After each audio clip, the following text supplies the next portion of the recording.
You know that Madonna is back in Africa trying to adopt another child, a 4-year-old girl named Mercy James. And some people are just really not happy about it. An African-American human rights group calls her a bully, and the child's grandparents or grandmother is accusing Madonna of trying to steal the child.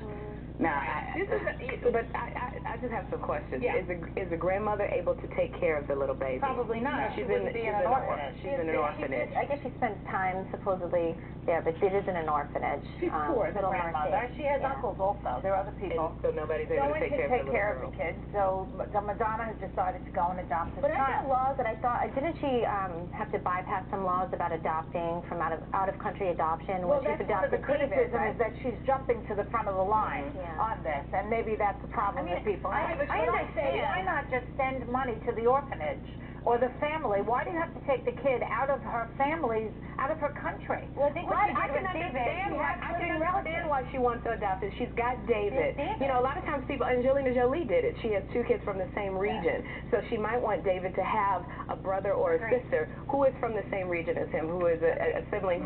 Because otherwise David has nobody that looks like him in that family. Well, then they will have that bond of just growing up knowing that you have that same rooting as someone else. I understand why she wants to go back over. Sure, I understand that. I think the problem that would be maybe not with just this child. I think the problem that people are bringing up is why even do that? Why not come here to this country? We have children who need homes here, and that's been the argument for a long time. Look, kids across the world need homes, and I think if you're giving a child a loving home, it's an incredible thing to do. And I think I don't know, it's hard to pass judgment when someone's taking a child in a loving home. Is it less restriction sometimes when you go? Because I know a lot of people go over. It's a little bit easier to. Yeah, I think that there are not as much criteria when you're adopting from across the world as there are here. You have to worry about the mother trying to come back. She wanted to adopt an African-American child. I think it might be a little hard for her here. here. Trouble doing that? Well, she'd have a harder time jumping the line because it would be more publicized. There'd be more people complaining about that. Yeah, well, whenever you want to adopt a child, there's a line to jump. There's a lot of red tape. And one of the craziest things is that, you know, it's good that it is as difficult because people want to make sure they're not just handing this child over to some Looney Tune.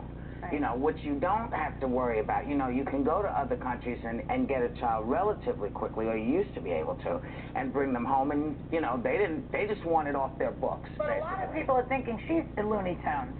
Because if you read her sex book, it's a little bit out there, kissing the girl on television, all the stuff that she does. As a performance artist, having kids to girls. But I'm not saying I agree with that, but I'm saying a lot of people believe they're not separating the artist from the parent. You know, that's a discussion that we continue to go back to. Where do you separate the person from performance? I mean,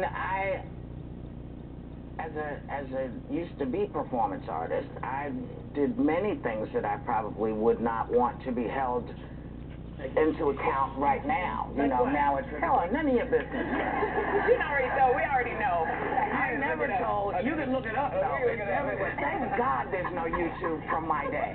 Do you know? Oh my God, are you kidding? But you know, it's so kind of tasteless. It's hard. I was hot. Don't get me wrong. I was cute. You know, with this adoption thing, it's so hard to speak out in judgment against Madonna because, you know, who are those of us that are trying to go out and adopt a baby and make a difference and take one of these kids out of the Well, you know, I just find it extraordinary because none of us, you know, walk a mile in anybody's shoes but our own. True. So, you know, I've read some of the very dismissive things that have been written in some of the local newspapers, and I'm always surprised that people get so vitriolic about it, get so nasty, call her personal names and all kind of stuff. And all this chick's trying to do is, you know, live her life as she thinks is right. So, maybe give someone a life that somebody in the Post said that she's having a midlife crisis. Andrea Pizer said she's having a midlife crisis. Yeah, really. Yeah. I'm sure Andrea's having a midlife crisis too. And I want David to have I would love for David to have a sister that is from the same region, somebody that he can relate to. Sure. I think it's important. I think a lot of families do go down that road.